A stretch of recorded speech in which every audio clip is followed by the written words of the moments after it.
S'il y a des gens qui devaient critiquer le prophète, c'est les gens de son époque qui devaient critiquer ça. Okay. Parce que le prophète ne faisait pas de l'unanimité dans l'endroit où il était. Il avait des ennemis. Donc, c'est les ennemis qui devaient être premiers à critiquer cette action-là. Disant que ce que tu fais est immoral ou bien immonde, comment tu peux épouser une fille de 9 ans, etc. Mais si aucun donc eux n'ont pas vu, aucun ennemi ne l'a critiqué. Vous venez en 2025, vous critiquez une chose que peut-être que vos grands-parents m'ont fait. Maintenant, surtout pour le cas des chrétiens, il dit tout le monde peut parler sauf un chrétien. Il dit, il n'y a pas un chrétien normal.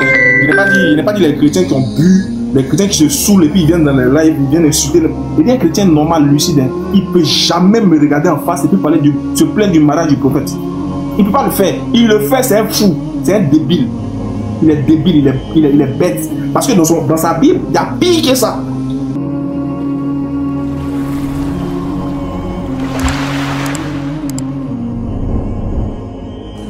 Donc je voulais aborder le thème de la femme. Quel est le rôle que la femme occupe dans cette dite religion, dans ces religions-là? C'est-à-dire que ce soit dans le bouddhisme, dans le christianisme, mais je voulais plutôt m'apitoyer et plutôt m'accentuer sur voilà, le cas des chrétiens et des musulmans. Quel est le rôle de la femme? Qu'est-ce que la femme, quelle est la place de la femme dans ces religions? Parce que beaucoup ont tendance à attaquer l'islam, disant que l'islam dévalorise la femme, disant que l'islam est une religion où, quand on va dans les mosquées, les femmes sont derrière. Les gens n'arrivent pas à comprendre pourquoi vous laissez vos femmes derrière, vous quand vous priez, et puis vous en particulier, vous êtes devant, vous les hommes, vous êtes devant, les femmes sont derrière. On a répondu maintes et maintes fois, mais ils ne sont pas satisfaits. D'autres aussi demandent mais pourquoi dans le Coran, ou du moins dans l'islam, votre prophète a épousé une fille jeune, etc., etc. On a plusieurs fois répondu à ça, mais ils ne sont pas satisfaits. Du coup, on se pose la question, quel est le rôle de la femme dans le christianisme, selon la Bible? Mais avant de rentrer dans le vif du sujet, le sujet il est tellement long, il est tellement profond que quand je vais commencer à aborder le sujet, j'étais craintif de choquer. Parce que quand je composais quand je faisais mon exposé au brouillon, j'ai vu que là je suis que seulement dans, je n'ai même pas encore atteint 10 versets. Quand je scrollais les versets bibliques que j'avais en mémoire, j'ai pas atteint 10 versets que déjà j'avais reçu un choc émotionnel. Je me suis dit que si je me mets à exposer, je vais choquer des gens. Bon, moi, ce n'est pas mon but. Je me demande est-ce qu'ils vont comprendre, est-ce que les gens auront la capacité de comprendre là où je vais en venir. Mais j'ai décidé donc de stopper. J'ai stoppé mon argumentaire. Je suis encore dans le développement, j'ai stoppé mon développement. Mais je voulais vous faire cas d'un exemple que j'ai pris dans la Bible et sur lequel on va déblatérer ensemble si Dieu nous le permet. Donc je vous demande humblement de bien vouloir partager le live pour que ce live-là puisse atteindre beaucoup de personnes. Et aussi je pourrais faire monter les gens, ne vous inquiétez pas aujourd'hui. Je vais aborder juste l'introduction de mon thème que j'ai choisi. Pour vous dire que si je me mets à développer, ça va chauffer. Et je sais que même l'introduction va faire bader beaucoup de personnes. Les frères, réfléchissons ensemble. Est-ce que vous savez, selon la Bible, que, je sais que ça vous le savez, que Dieu a créé l'homme. Quand il a créé l'homme, il a vu qu'il n'était pas bon pour l'homme de rester seul. Et c'est en ce moment-là que Dieu, de cet homme-là, il va lui tirer de sa côte son semblable. En d'autres termes, il va tirer de sa côte un être qui va venir de lui, mais qui sera différent de lui, qu'on appelle, je dis son semblable, mais qui sera différent de lui, qui sera appelé femme. Et l'homme en question, il s'appelait Adam, la femme, elle va s'appeler Ève. Mais ce que vous ne savez pas, c'est que dans d'autres croyances, ou du moins dans d'autres appartenances religieuses, ou du moins encore dans d'autres branches du christianisme, notamment dans les églises de réveil et les églises primitives, surtout pour les églises de réveil, Adam et Ève vivaient ensemble dans le paradis, mais il y a eu le serpent qui est venu et qui a tenté notre chère mère Ève. Et ils disent que la tentation qu'il y a eu dans le jardin d'Éden, cette tentation-là n'est pas le fruit, le fait d'avoir mangé le fruit. Parce que la Bible emploie le mot, la Bible dit qu'ils ont mangé le fruit qui était interdit. Mais les gens de l'église des rebelles te diront que ce n'est pas un fruit qui a été mangé. En réalité, c'est le serpent qui a couché avec Ève. Donc, en d'autres termes, d'intro, le christianisme nous enseigne que le premier péché, ou du moins, la cause de toutes les souffrances, la cause de tout ce qui se passe dans ce monde-là, le premier péché est rentré dans ce monde, ou du moins le premier péché a vu jour par l'entremise de la femme. C'est-à-dire, la première personne à commettre le péché dans le jardin d'Éden, c'était la femme. Et, regardez, chose grave, c'est qu'ils disent que c'est parce que cette dame-là a commis le péché, c'est un serpent. Elle a été séduite par le serpent qui a couché avec elle. Et de surcroît, elle allait donner aussi le sexe à son mari. Donc le premier péché est venu par la femme. Voilà pourquoi dans le Nouveau Testament, mon cher et tendre Paul dira, dans 1 Timothée 2 à partir du verset 14 et suite, que lui ne permet pas à la femme de prêcher, ou du moins d'enseigner, ou de prendre l'autorité sur l'homme. Et il explique, il dit pourquoi? Car parce que la femme, ce n'est pas, car l'homme a été créé en premier et la femme ensuite. Et c'est la femme qui, ce n'est pas l'homme qui a été séduit, mais c'est la femme qui, séduite par le serpent, s'est rendue coupable de transgression. Donc, dans le Nouveau comme dans l'Ancien Testament, c'est la femme qui est responsable de tous nos maux. C'est la femme qui est responsable de tous les problèmes qui sont dans ce monde, parce que c'est elle qui a envoyé le péché, qui a été séduit par le serpent et qui a aussi emmené son mari à participer à ce péché-là. Ça commence depuis le commencement. Ça là, c'est depuis le commencement. Femme chrétienne, j'espère que vous m'écoutez ce soir. J'espère que vous n'aimez pas ma tête, mais c'est ça qui est la vérité. On dit que c'est vous qui êtes la cause de notre malheur. C'est vous qui avez envoyé le péché pour la première fois dans ce monde. Vous êtes méchante, selon eux. Alors, vous connaissez déjà toute la position du Coran vis-à-vis de ça. Le Coran dit que ce n'est pas la femme qui a péché. Hein. Le Coran dit tous deux, la femme et l'homme. Donc la responsabilité n'est pas au niveau de la femme, mais plutôt au niveau des deux. Mais le Coran même met l'accent plutôt même sur le mari, parce que c'est lui qui est le chef de famille. Mais regardez dans la Bible, on dit que c'est la femme qui était coupable. C'est elle. Mais ça, c'est pas le plus grave. Hein. Ça, c'est pas le plus grave. Ça, c'est pas le plus grave. Le plus grave, c'est que... Bah, je rigole pas, un adège. Si tu veux, je peux te montrer les textes. Pour l'instant, je parle sans te citer les versets. Je te paraphrase les versets. Si tu veux, je te donne les versets. Et tu verras que le premier péché est venu au monde par la femme, selon la Bible. Et c'est vous, les femmes là, qui êtes la cause de nos malheurs. Voilà pourquoi Dieu a dit que vous allez accoucher avec douleur. C'est elle donc là la sanction que Dieu vous a donnée. Parce que c'est vous qui êtes le prémisse. Voilà, les prémices, le prémisse du péché. C'est vous qui avez fait l'ouverture. Vous avez donné voix au péché. C'est vous. Vous êtes laissé séduire par le diable. C'est ce que la Bible dit. Et voilà pourquoi vous accouchez avec douleur. C'est votre sanction compte tenu du péché que vous avez fait. Ça, c'est selon la Bible. Mais le Coran ne dit pas qu'accoucher avec douleur est une sanction. Au contraire, c'est un bonheur. C'est une grâce infinie que Dieu donne à la femme, qui n'a pas donné à l'homme, parce que l'homme n'a pas la capacité de pouvoir supporter un autre être humain dans son ventre. Il ne peut pas gérer ça. Donc les plus fortes, dans le Coran, selon l'islam, c'est bel et bien les femmes, si on veut bien voir. Après ça, c'est une parenthèse que je vais fermer rapidement. Du coup, on nous enseigne que c'est les femmes qui ont donné libre cours au péché. Voilà pourquoi, regardez, dans la Bible, lorsque une femme pêche, je vais vous donner un exemple. Il y a dans la Bible, dans la Genèse 38, un homme qu'on appelait Judas. J'ai envie de lire le texte. Et puis ensemble, vous allez voir de quoi je vais parler. Vous allez voir un peu comment les femmes sont traitées dans la Bible. avant de parler du Coran. Vous allez voir un peu comment les femmes sont traitées dans la Bible. Et puis on va comparer pour voir quelle est qui des deux religions là stabilise la femme, donne le respect, la considération à la femme. Donc vous avez noté argument numéro 1 qu'on va épiloguer, sur lequel on va épiloguer, c'est sur Adam, c'est sur Ève.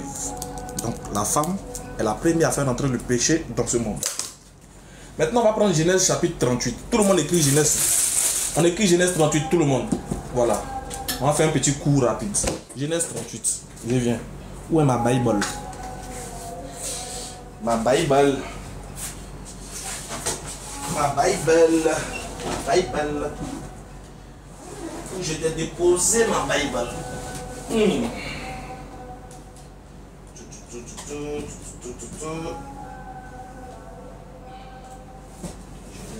38. Tellement débile. Bible. Ok. Tout le monde en écrit un Genèse 38. Voilà. Aujourd'hui là. Genèse chapitre 38. Voilà. Le thème, le texte, le titre de Genèse chapitre 38, c'est Judas et ses fils. Donc je vais vous expliquer. Je suis déjà au verset parce que j'avais déjà. Là vous voyez que je suis déjà au verset. Voilà, parce que voilà. Le coup était déjà. Je bossais déjà sur ça. Donc on va ensemble travailler les frères. Genèse 38, verset 1. Or, en ce temps-là, Judas descendit chez ses frères et se rendit chez un homme d'Adullam du nom de Hira. Là, Judas vit la fille d'un Cananéen nommé Shoa. Il la prit et vint avec elle et devint enceinte et enfanta un fils qu'il appela Er. On écoute bien. Quand on dit Judas, il ne s'agit pas de Judas. Il ne s'agit pas de Judas Iscariote. Hein? Non. On est dans la Genèse 38. Donc on est au début. Voilà. Quand on dit Jésus est le lion de la tribu de Judas, comprenez de qui il s'agit. Très bien. Elle devint donc enceinte et enfanta un fils qu'on appelait. Elle devint donc enceinte de nouveau. Enfanta un fils et on l'appela Onan. On écoute bien. Puis, une fois encore, elle enfanta un fils qu'elle appela Sheila. Donc elle avait 3 fils. Onan et Sheila. Très bien. Judas était à Kéziv quand elle enfanta Sheila et il prit pour son premier-né, une femme du nom de Tamar. Donc Judas va prendre une femme pour son premier-né qu'on appelle Tamar. Premier-né de Judas, déplut au Seigneur qui le fit mourir. Judas dit alors à Onan: va vers la femme de ton frère, agis envers elle comme le proche parent du mort et suscite une descendance à ton frère. Donc Judas dit à son frère, pardon, à son fils, donc comme le premier-né là, il ne plaisait pas à Dieu, Dieu l'a tué. Donc toi Onan, va vers la femme de ton frère, selon la coutume. Il faut avoir des rapports avec elle pour qu'elle te suscite une descendance. Écoutez bien l'histoire. Va coucher avec la femme de ton frère pour que après d'elle sorte une descendance. Toujours, hein, c'est la femme qui encaisse. On continue. Mais Onan savait que la descendance ne sera pas sienne. Quand il alla vers la femme de son frère, il laissa la semence se perdre par terre pour ne pas donner de descendance à son frère. On dit quand il était en train d'avoir des rapports avec la femme, au moment où il devait éjaculer, il s'est retiré et il a éjaculé par terre pour ne pas que la fille la tombe enceinte pour donner la descendance, parce qu'il ne voulait pas. Ce qu'il avait fait déplut au Seigneur qui le fit mourir aussi. Judas dit alors à Tamar, c'est-à-dire que quand il a fini d'éjaculer à terre, Dieu n'a pas aimé, Dieu l'a tué. D'accord. Lui, donc ça fait 2 fils qui sont morts. Alors maintenant, Judas, le père, il dit à Tamar: reste veuve dans la maison de ton père jusqu'à ce que mon fils Sheila grandisse. Vu que Sheila était le plus petit, Judas maintenant dit à la femme toi, il faut rester veuve jusqu'à ce que mon fils, là, mon troisième fils, Sheila, là, jusqu'à ce qu'il grandisse. Il va venir te prendre encore. Puis il va te bombarder aussi. Donc elle est là, la femme, hein, elle est calée. Un fils meurt, elle attend l'autre, lui aussi meurt, elle attend l'autre. L'autre doit grandir aussi, il va venir gérer. Bien. Donc pendant ce temps, bien, j'étais où ça? Elle reste, voilà, reste veuve dans la maison de ton frère, etc., etc. Donc, au verset 12. Bien des jours passaient et la fille de Shoua, femme de Juda, mourut. Quand il fut consolé, Juda monta à Timna avec son fils Hira d'Almelaout chez les tondeurs. Au verset 13, on informa Tamar de ce thème. Voici, c'est-à-dire que quand Juda a décidé de voyager, ils sont allés informer la belle, c'est-à-dire la fille de ses deux fils, enfin la femme de ses deux fils qui sont décédés là. Ils sont partis l'informer, ils ont dit voici ton beau-père, il monte vers Tima pour tondre les troupeaux. Elle se retira, elle retira ses habits de veuve, se couvrit d'un voile, s'étant rendue méconnaissable, et elle s'assit à l'entrée d'Enahim, qui est sur le chemin de Timna. Elle voyait bien en effet que Sheila avait grandi sans qu'elle le lui soit donnée pour femme. C'est-à-dire que elle s'est rendue compte que la promesse qu'on lui avait faite était fausse. Sheila avait grandi, le petit avait grandi, le troisième, mais on l'a pas envoyé pour qu'il soit son homme. Donc elle a constaté ça. Donc elle a enlevé ses habits de veuve, elle s'est déguisée pour aller rencontrer son beau-père qui montait pour aller tondre ses troupeaux. Très bien. Alors, elle voyait bien en effet que Sheila avait grandi sans qu'elle ne lui soit donnée pour femme. Verset 15. Juda la vit et l'a pris pour une prostituée. Voici la partie intéressante où je demande à tout le monde de faire attention. Juda maintenant la vit et l'a pris pour une prostituée puisqu'elle avait couvert son visage. Elle avait porté un voile, elle a couvert son visage. Donc lui, il a pris ça pour une djandjou. Il a employé les termes simple pour que les Ivoiriens me comprennent. Voilà, ok. Elle voyait bien, voilà. Juda la vit et l'a pris pour une prostituée puisqu'elle avait couvert son visage. Quoi? Ok, c'est maintenant je vois. Il obligua vers elle sur le chemin et dit, hé, viens, je viens vers toi. Car il n'avait pas reconnu que c'était Tamar. Elle répondit, que me donnes-tu pour venir vers moi? En d'autres termes, tu me donnes quoi? Tu veux sortir avec moi, tu me donnes quoi? Écoutez bien. Que me donnes-tu pour venir vers moi? Je vais t'envoyer, dit Juda, je vais t'envoyer un chevreau de troupeau. Elle dit,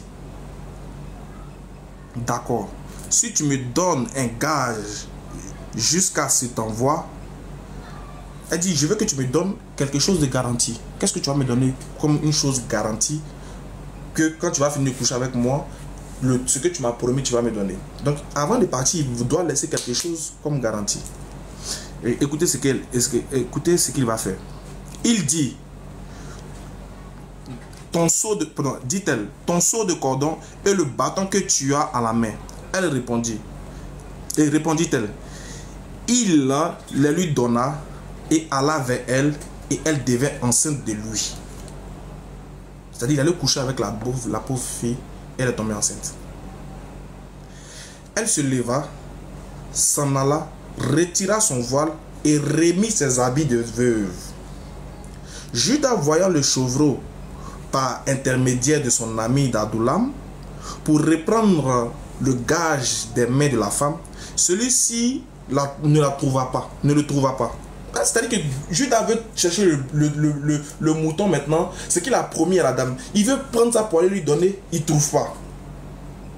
Alors qu'il avait promis à la dame, il avait laissé comme gage son bâton et son habit. Donc il dit, bon, moi il est rentré dans la maison, il veut récupérer ce qu'il a promis à la dame pour aller lui donner à la prostituée là. Il ne retrouve pas. Regardez ce qui va se passer.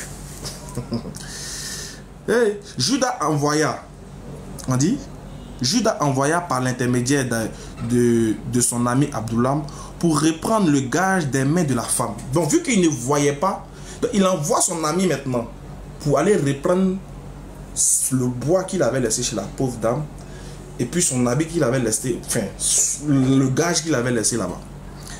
Celui-ci ne la trouva pas. Il interrogea les indigènes plutôt, et il dit, où est la courtisane qui était sur le chemin de Nahim? Bonsoir. Tonton, Oui. quoi le poisson, mais bref. J'ai pas compris. Et tonton? Non, il n'est pas là, il n'est pas là. Il n'est pas là. Ok. Donc il arrive dans la ville, il demande, mais où était la prostituée qui était ici là? Elle est où? Les gens disent, il n'y a jamais eu de prostituée ici, hein, répondit-il. Il revient vers Judas et lui dit, je ne l'ai pas trouvée. Et les indigènes ont même déclaré qu'il n'y a pas de prostituée là-bas.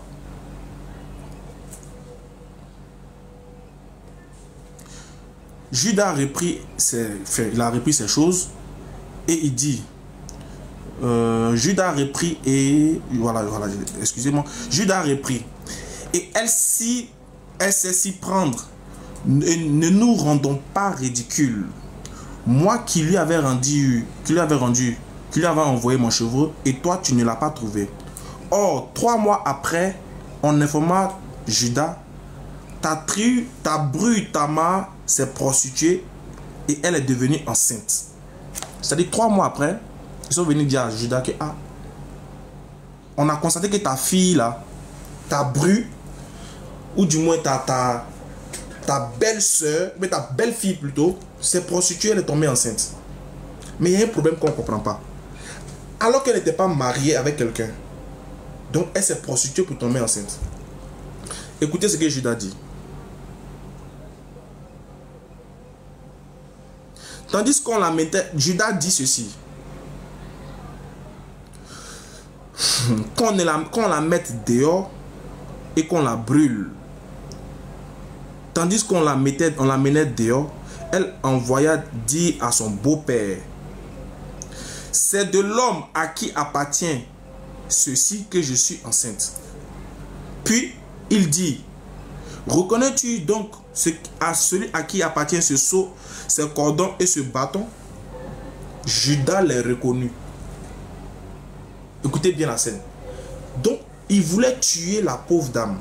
Il dit que, comme il a appris qu'elle était enceinte, on demande à la dame, qui t'a enceinté? Elle dit, bon, c'est simple. L'homme à qui vous allez retrouver ce truc-là, c'est ce seau et puis ce cordon-là, c'est lui qui m'a enceinté. Or, la partie qui m'intéresse, c'est qu'on devait la mener pour la brûler. Elle était choisie comme celle qui devait aller brûler dans le feu, puisque pour elle, pour les gens, elle s'est prostituée. Maintenant, au moment où on veut aller la brûler, elle dit à ses frères que, elle dit aux gens que non, hein, si vous voulez savoir qui m'a enceinté là, voilà son bâton, voilà son cordon, voilà son seau. Maintenant, les gens sont venus dire à Judas, mais Judas, est-ce que tu te rappelles de ça? Cordon, bois, seau, c'est pour qui ça? Judas dit, c'est pour moi. Quand Judas a reconnu que c'est lui qui a enceinté la femme, automatiquement, ils ont décidé de ne plus brûler la femme. Mais la question qu'on se pose,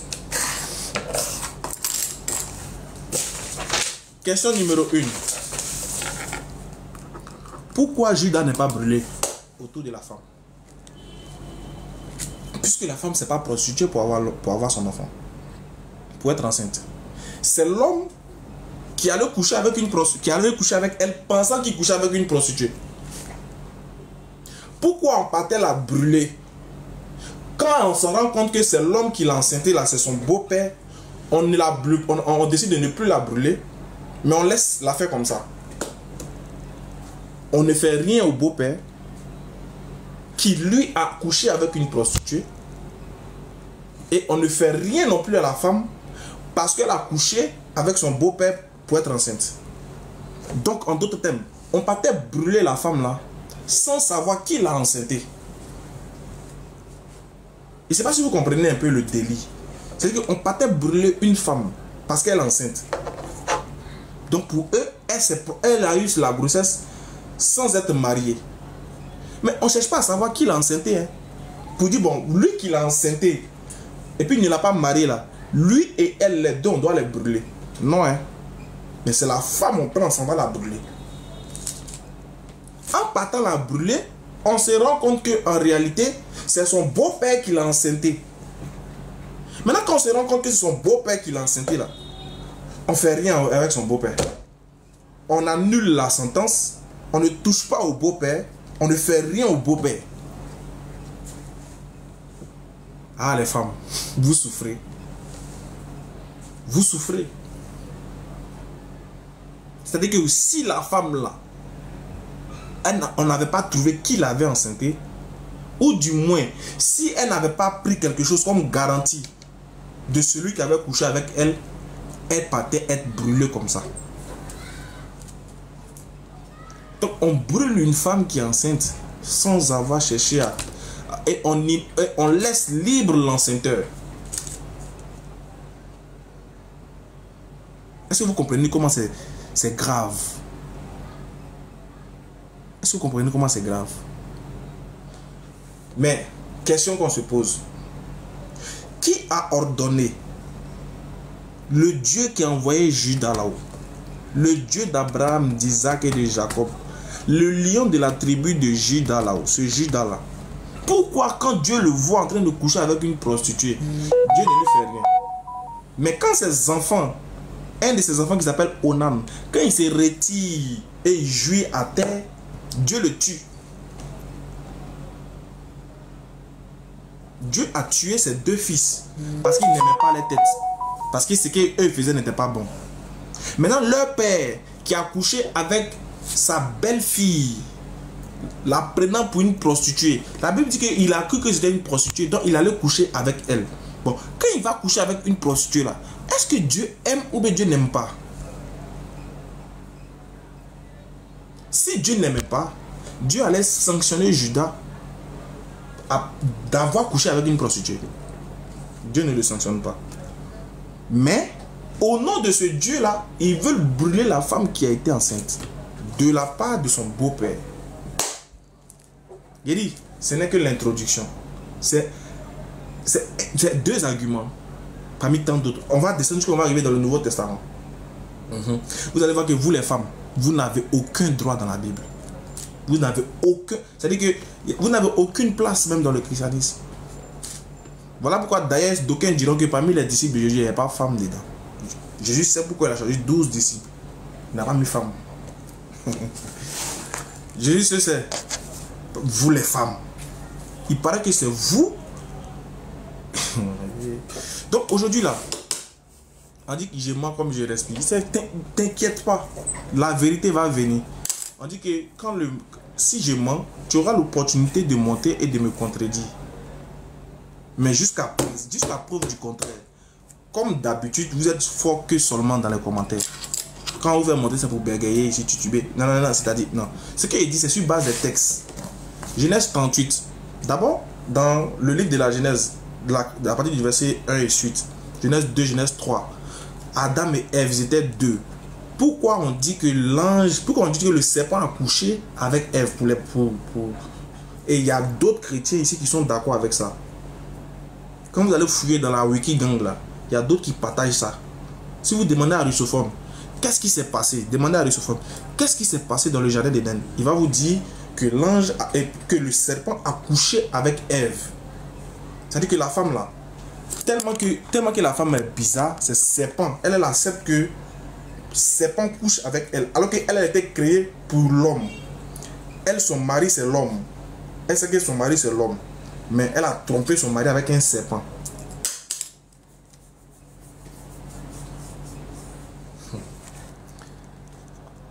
On me demande pardon de faire monter qui? Mais parmi tous ceux qui écrivent là, il n'y a pas un qui a envoyé son invitation. Je vois seulement Patriote. Et puis tous ceux qui sont dans l'écrit en commentaire. Patriote, 1 minute et 20. Tous ceux qui sont dans l'écrit en commentaire, je ne vois pas un. Tous ceux qui disent tu mens, il n'y a pas un qui a envoyé son invitation. Il n'y a pas. Donc je poursuis. Je vous dis que je vais développer ce thème-là en long et en large. Sans oublier le thème aussi du fils de Marie. Ne vous inquiétez pas. Je vais doucement, lentement, mais je sais où je... C'est-à-dire que je vais vous prendre petit à petit. J'ai tout mon temps. Ne vous inquiétez pas. Moi, j'ai tout mon temps. Tant que Dieu me donne le souffle de vie, j'ai tout mon temps. Et je sais quel pion il pousse. À quel moment je les pousse. Aujourd'hui, là, mon thème que j'ai voulu choisir, c'est de parler de ça. Et je vous promets que j'ai déjà pris des notes. Donc déjà à la base, c'est la femme qui a envoyé le péché dans le monde. Il n'y a pas un chrétien qui peut dire c'est faux. Il n'y a pas un chrétien qui peut dire c'est faux.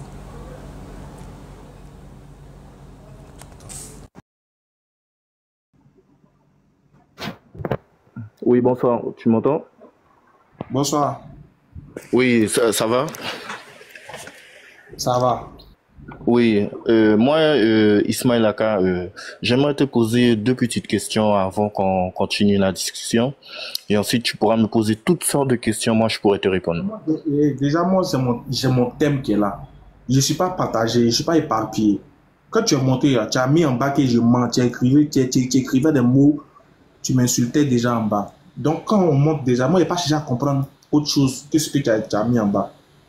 Tu vois, donc, quand tu écrivais en bas là, je voyais tes commentaires. Donc, tu es monté là, c'est pour répondre de tes commentaires. Sinon, tu n'as pas de questions à me poser, quoi que ce soit, je m'en fous. Je veux que tu parles de pourquoi tu dis que je mens. Où est-ce que j'ai menti? Oui, moi, je dis que tu mens parce que quand c'est les chrétiens, tu es fort. Et quand c'est les kémites, tu restes tranquille. C'est ce que je comprends pas. Je dis, où est-ce que tu as, dans mes propos là, où est-ce que j'ai menti? Donne-moi la partie où j'ai menti. Mais tu as menti, non? Où? Dis-moi le mensonge, cite un mensonge. Le mensonge est ni le christianisme et ni l'islam est faux.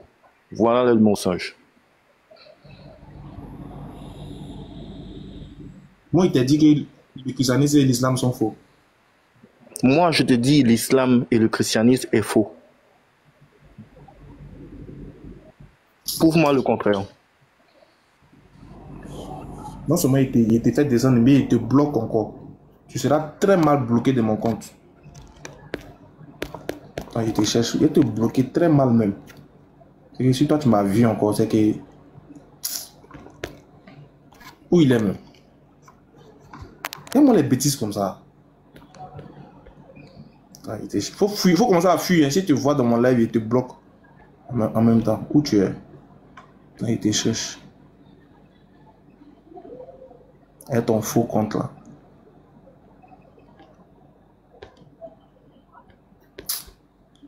Il te cherche. Tu as la chance. Si je te vois en commentaire net, je te bloque. Je t'ai prévenu, hein. Salopard. Vous êtes fort que dans les commentaires seulement. Vous faites les commentaires injurieux, mais quand on vous fait monter en face des gens, vous ne pouvez pas prendre vos responsabilités. Bandit que vous êtes. Lâche. Bon, évangéliste, vous aussi, vous avez vu en commentaire. Voilà. Aka, comment tu vas? Oui, je vais bien travailler chez toi. Aka, comment tu vas? Ça va. Toi, tu as dit que tu as commencé à parler de jardin d'Éden. Et toi, tu crois que le jardin d'Éden se trouve au ciel? Tu as entendu ciel dans ma bouche. Qu'il y a la terre là aussi. Je demande donc, parce que dans l'islam, le jardin d'Éden, c'est au ciel. Ou bien c'est sur terre. Vous voyez des gens comme ça. Tu as mentionné le jardin d'Éden, non? Commençons là-bas. Vous avez fait un développement dans le jardin, non? Le jardin là, c'est au ciel ou c'est sur terre? Parce qu'il y a la terre sur ça, hein? Dans le jardin d'Adam, là, il y avait la terre, hein? J'ai abordé quel thème aujourd'hui?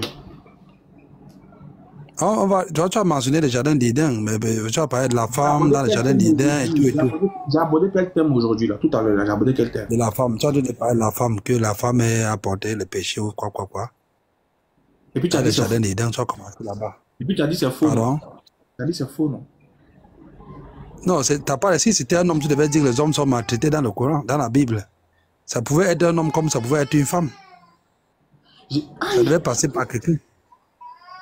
Si c'était un homme, tu devais toujours dire que les hommes sont maltraités dans la Bible. Donne-moi la patience. Donc, Donne-moi la patience avec ces gars-là. J'étais en train de faire mon développement. Tu écrivais beaucoup en commentaire. Tu mens. Non, les gars, arrêtez d'écrire caméra. Il peut pas mettre. Il vérifie s'il peut mettre. Il vous dit. Tu écrivais en bas. C'est faux. Tu mens. Tu connais rien. Bon, tu es monté. Je dis bon, en quoi est-ce que j'ai menti dans le thème, dans mes propos là, que j'ai parlé de la femme là? Où j'ai menti? Tu me parles de jardin de jeunes. je dis, tu as mal compris. Tu as mal compris. Tu as mal compris les Écritures. Tu es en train de dire que non, le Dieu de la Bible n'est pas vrai, tout et tout. Ce n'est pas ça. Moi, elle dit ça. Moi, elle dit ça. Donc, tu es en train de dire, oui, tu es en train de vouloir montrer que le Dieu de la Bible est injuste envers les femmes. C'est ce que tu veux montrer. Je le dis. Jusqu'à présent, je n'ai pas fait de déduction. Je te demande, toi en tant que chrétien là, est-ce qu'au moins le thème que je faisais là, est-ce que tu as compris le thème que je faisais? Je n'ai même pas encore commencé le thème. J'ai juste fait une introduction, 2 arguments dans le thème, du thème que j'ai choisi. Est-ce que tu as compris au moins les 2 arguments? Juste 2 arguments seulement. Oui, j'ai compris. Désolé. Le premier argument, Vous venez de c'est dire que les femmes sont pas bien traitées dans la Bible. très Que bien. les femmes ne sont pas bien traitées dans la Bible. D'accord. Hein? J'ai compris. Ah. Dans la Bible, là, c'est par qui le péché est rentré pour la première fois? Selon la Bible, c'est pas la femme. C'est pas la femme, non. La femme, pas elle la a eu femme. quoi? Elle a eu quoi avec le serpent? Oui.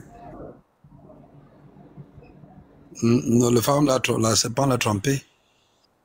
En faisant quoi? En lui montrant le fruit, de manger le fruit du jardin. Donc pour toi, c'est le fruit qu'elle a mangé ou bien c'était le fruit là, c'était un rapport sexuel, selon toi? Non, c'était le fruit. C'était le fruit, pas le rapport. Ah, donc pour toi, tu fais partie de la branche qui pense que c'était le fruit qu'elle a mangé. C'est ça? Dans ton Coran, c'était le fruit, non? Je ne suis pas en train de parler du Coran d'abord. Il est juste dans la Bible. Aujourd'hui, là, je suis dans la Bible d'abord. Je C'était dis le dans la fruit. Bible, là. D'accord, très bien. Ah, Donc, bon. la première personne par qui le péché est rentré dans le monde, c'est par la femme. Donc, la femme est la cause, est la porte ouverte du péché dans ce monde-là. La femme, selon la Bible et selon les chrétiens. On est d'accord, Oui. non?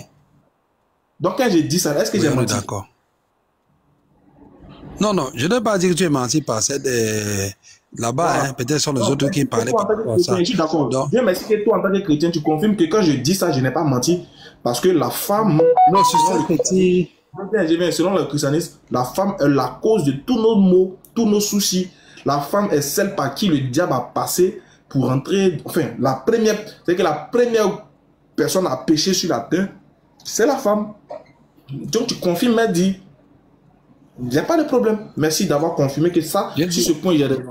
Mais par contre, Je sais pas. vous, une telle femme, une telle femme, une telle pensée, une telle religion ne peut pas ouvrir sa bouche pour parler de femmes en islam, pour parler des femmes en islam. C'est-à-dire que vous-même déjà là, vous êtes, dans votre religion, on dit que c'est vous les femmes qui êtes les premières pécheresses dans ce monde. C'est vous qui avez commis le péché, le premier. Voilà pourquoi le péché est rentré dans le monde. Donc vous n'avez rien à nous enseigner encore au niveau de la femme. C'est-à-dire que vous, en tant que chrétien, vous n'avez rien à nous dire au sujet de la femme. Vous n'avez rien à nous dire. Selon toi, le péché, le diable a trompé qui? Non. Selon l'islam, le diable a trompé qui? Moi, du moment où Non, tu as mais il veut nous dire. du moment, Il veut nous dire. Pour nous, dans le Coran, là, Allah dit que c'est Allah dit que c'est les deux qui ont désobéi. Il n'a pas dit que c'est il n'a pas mis la charge sur la femme. Tu comprends? Il n'a pas accusé la femme. Voilà. Non, Donc, ben, qui se repentit? Donc, qui se repentit? Attends. Arrête de vouloir embrouiller les gens. Quand vous dites que dans la Bible, chez vous les chrétiens, c'est la femme qui est responsable de tout ça, mais on est vraiment joyeux de l'entendre. On est vraiment joyeux de l'entendre et j'espère que les femmes ont entendu. S'il y a des femmes chrétiennes dans ce live, j'espère que vous avez entendu. Hein. J'espère que vous avez bien entendu ce que le monsieur vient de dire. C'est vous la conséquence. Oui, monsieur. Quoi? Otep. Otep, Ça veut dire quoi? Otep là. ça veut dire père. Ton grand Est-ce que tu prends le débat avec les Kémites aussi? ton ancêtre là, ton ancêtre il connaissait Otep. Oui, il connaissait Otep. Comment on écrit ça? H-O-T-E-P. Ton ancêtre connaissait ça. Ok. Et comment on écrit Aïcha? Je demande si ton ancêtre connaissait Otep, H-O-T-E-P, il connaissait. Oui, il connaissait, oui. Il connaissait la paix, oui. Donc, Oui. Et toi, ton ancêtre, c'est Abraham, c'est ça? Pardon. C'est pas le live des vagabonds, hein. Il sait pas pourquoi. Pourquoi vous venez beaucoup comme ça? C'est pas le live des fous. C'est pas le live de ceux qui sont pas lucides. C'est le live des personnes qui réfléchissent, s'il vous plaît. Voilà, évitez de venir m'importuner. Voilà, je veux des personnes responsables. C'est pas le live des fous. Allô, salut, monsieur Ismaël. Salut, monsieur. Monsieur Gamaliel. Gamaliel. Voilà. Ouais, j'espère que tu vas bien. Alors, ça fait, bon, moi, je suis pas chrétien ni musulman. Je suis dans une position actuellement où je suis un peu en observation des religions. Donc, raison pour laquelle j'écoute beaucoup les débats interreligieux. Donc, ça fait plusieurs temps que je vous suis quand même. Ok, activez votre caméra, on va parler. Là, la caméra avant de mon téléphone a un problème. Arrière alors. Mais je crée du contenu. Tu peux voir, je crée du contenu. C'est pas que j'ai peur d'afficher mon visage, en fait. Donc, non, je n'ai pas dit que tu as peur, mais c'est pour, comment on appelle ça? Ça fait partie des règles du live, sauf pour des personnes qui ne sont pas abonnées. Mais bon, allons-y quand même, je te le concède. D'accord. Ok, merci beaucoup pour la tolérance. Donc, je disais que je suis pas chrétien, ni musulman, du moins d'aucune croyance officielle, comme on va dire comme ça. Donc, mais je suis dans une phase où je suis en observation des différentes religions, différentes cultures, différentes façons de penser, différentes façons de faire. Et ça fait plusieurs moments que je vous suis quand même, surtout dans les débats interreligieux. Et il y a des questions dans les débats qui revenaient, donc, en fait, qui me dérangent un peu, quoi, notamment la religion musulmane. Et j'aimerais bien te poser si, bon, voilà l'occasion, quoi. Okay. Moi, ça ne m'intéresse pas. Merci beaucoup. Première question, et ça c'est l'une des questions qui m'a beaucoup dérangé, c'est que depuis que j'entends parler de la religion musulmane, on me fait comprendre que, comment on va appeler ça? Le prophète Mohammed a épousé une fille de 6 ans. Est-ce que c'est vrai? Supposons que c'était vrai. Où est le problème? Ben, je trouve quand même... en fait, je veux dire 6 ans quand même. Est-ce que c'est l'âge pour épouser une fille, en fait? Normalement, toute personne censée, lorsqu'ils entendent ça l'intrigue, en fait. Moi, je suis pas le seul. Est-ce que je suis le seul dans ce... Très bien, très bien. Donc, on est d'accord que toi, tu n'es pas plus sensé que les gens de l'époque. Non, moi, pas du tout. Je suis pas plus intelligent que... Merci, c'est bien. Merci. C'est comme ça qu'il a fait parler votre cerveau. C'est très bien. Ça veut dire que toi, si toi-même quand tu écoutes, toi ça te gêne. Oui. Toi tu trouves que c'est bizarre. Tu n'es pas plus intelligent que les gens de l'époque. Tu n'as pas plus bon cœur que les gens de l'époque. Tu n'es pas plus consciencieux. Laisse-moi finir. Tu n'es pas plus consciencieux que les gens de l'époque. Regarde, les gens de l'époque, dans la Bible, ils ont épousé une femme de 3 ans. Aucune idée. Pourquoi vous, les chrétiens, pourquoi vous ne demandez pas ça aux chrétiens, mais on voit un prophète qu'on appelle, bon, pas un prophète, le fils de la promesse selon vous qu'on appelle Isaac, qui a épousé une fille qu'on appelle Rebecca à 3 ans. Non, ne t'en prends pas à moi. Moi, je ne connais rien. Moi, je connais pas à toi. Je ne suis pas chrétien. Je t'ai dit que je ne suis pas chrétien parce que tu dis nous. Je n'ai pas dit que tu es chrétien. J'ai dit pourquoi tu ne vas pas demander, tu ne vas pas poser cette question aussi aux chrétiens. Oui, les questions qui concernent le christianisme, je les pose aussi. Oui, non, mais ça, là, on vous a jamais entendu poser ça. Bon, je te donne aujourd'hui là. Je te donne ça aujourd'hui et je te surveille et je demande aux gens de te suivre. Ok. Tu vas demander à un chrétien pourquoi Isaac, selon les rabbins juifs et selon la Torah, selon la Genèse, pourquoi il a épousé Rebecca à 3 ans. C'est tout. Si tu as le stylo de leur demander ça, Il faut qu'il t'explique. Maintenant, L'autre là, je ne savais pas. Je vais demander. Sincèrement, je ne savais pas. Je vais demander. Je te montre. Attends. Je vais te le montrer. Je peux te le montrer en même temps. Voilà, là, comme ça. Vous allez oublier Aïcha un peu.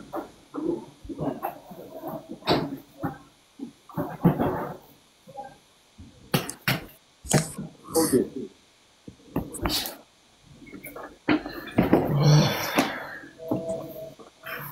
Je crois que votre affaire d'Aïcha, là, vous allez oublier ça un peu. Parce que franchement, vous là. Comment tu dis nous comment? Moi, quoi, grand frère? Non, tu sais que tu te camoufles derrière une pensée. Tu as peur de t'afficher. Non, pas du tout. Vraiment pas. Non, on se connaît. Ne vous inquiétez pas. Moi, ça ne me dérange même pas, mais on se connaît. Arrêtez de fuir votre. Voilà. On est ici dans la Genèse, chapitre. Genèse. Ok. Attends, voilà, c'est ici. Excusez-moi, le temps de trouver. Voilà.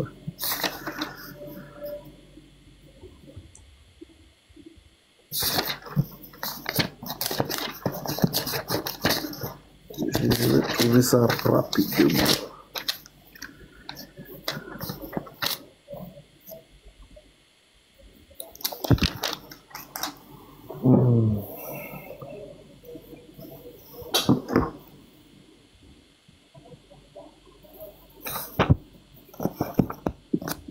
Truc secret de l'iPhone que personne ne...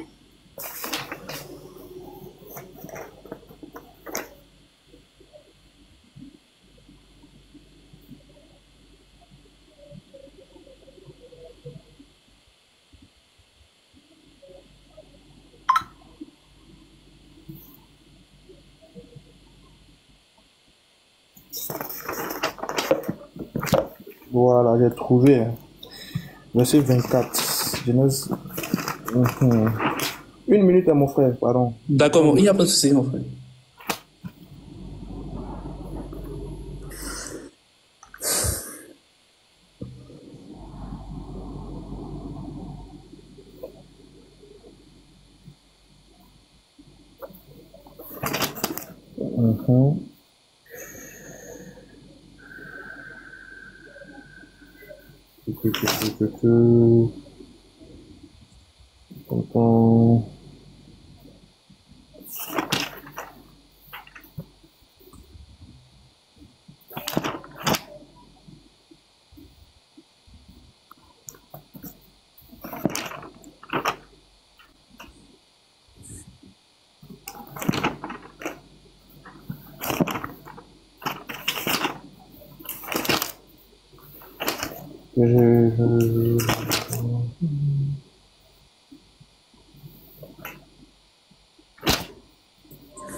Voilà.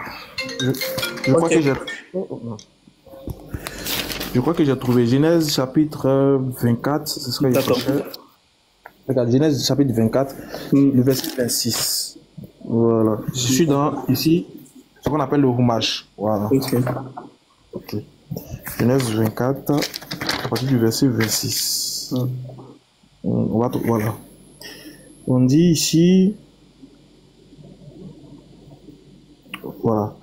Alors l'homme s'inclina et se prosterna devant Hachem. Il dit, béni soit Hachem, Dieu, tu vois, Dieu de mon maître Abraham, qui n'a pas retenu sa bonté et sa vérité à l'égard de mon maître. Quant à moi, Hachem m'a guidé sur le chemin de la maison de mes frères et de mon maître. La jeune fille courut et raconta ces choses à sa mère. Or, Rebecca avait un frère dont le nom était Laban. Laban courut vers l'homme dehors, vers la source. On nous raconte l'histoire ici. L'histoire de comment ils vont se rencontrer. Verset 25 ici. Le chapitre 25. Où on nous parle du mariage. Attends. Où on nous parle du mariage direct. Ce que je vois plus. Je vais noter ça, mais c'est pas où il est noté. Attention.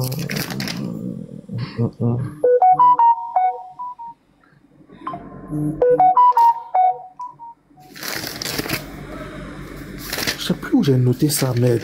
Ah, je retrouve plus. Ok, ça Attendez. Non, non, non, attends, il faut que je trouve ça. Il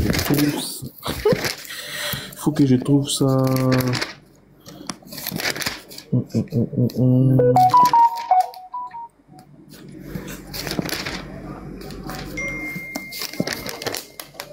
Je profite pour dire assalamu alaikum à toutes et à tous. Les frères, s'il vous plaît, on partage le live, s'il vous plaît, les frères. On est 600 dans le live, il n'y a que 400 partages. On partage le live au maximum. Voilà, parce que ça va chauffer. Ça va chauffer même. Voilà.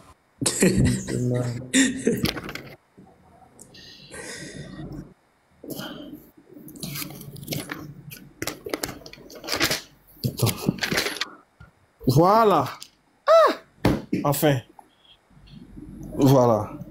Donc, ici, on est dans la Genèse 25. Voilà, j'ai trouvé. Genèse 25. Ok.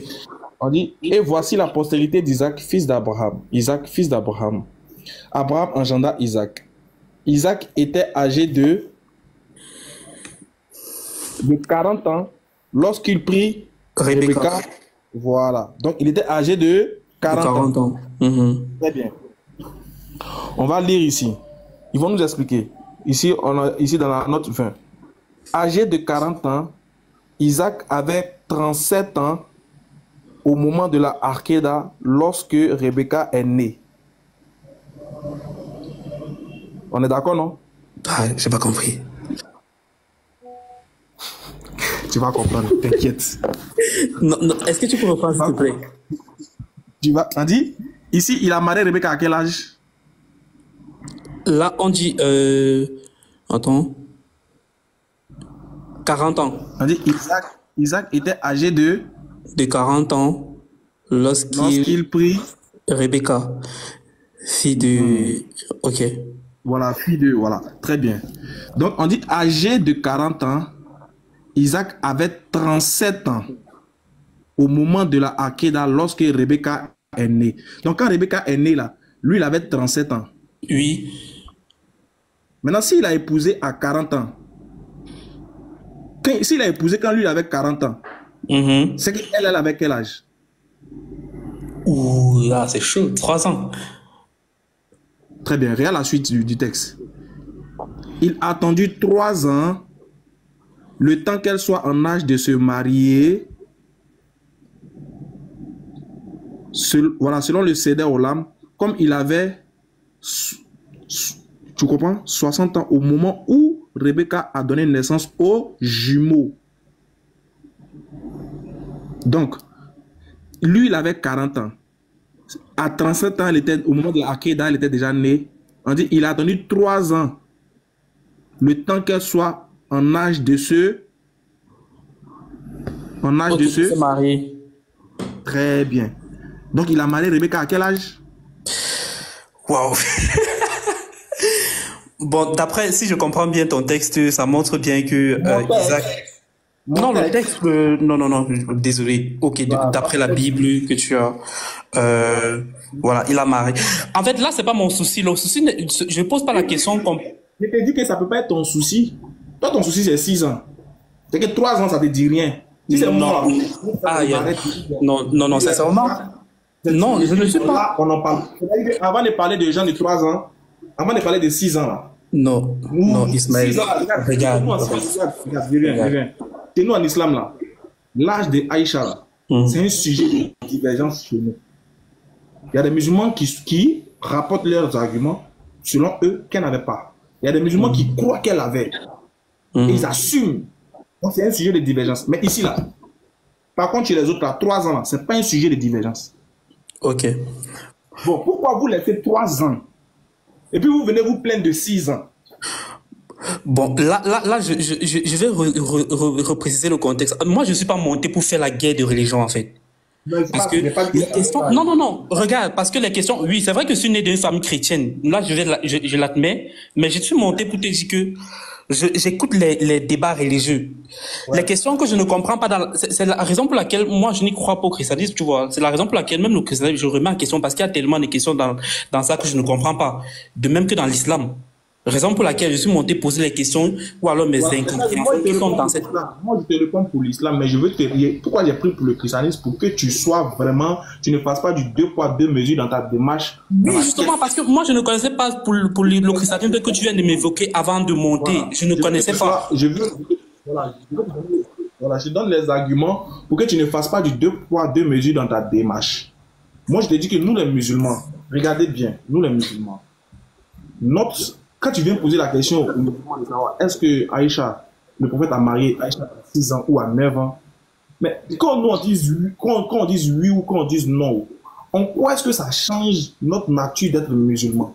En quoi est-ce que ça a un impact sur nous? Parce que déjà, on parle des époques différentes. Vous-même, même ceux qui parlent des ancêtres là, ceux qui se réclament de retourner à nos cultures ancestrales là, mais les ancêtres là, ils épousaient les femmes ici jeunes, très jeunes. On a des rois qui avaient des femmes plus jeunes, très très jeunes. Qui connaît l'âge de son arrière-grand-mère? Qui connaît? Qui connaît l'âge qu'avait son arrière-grand-mère quand elle s'est mariée avec son arrière-grand-père? Qui connaît?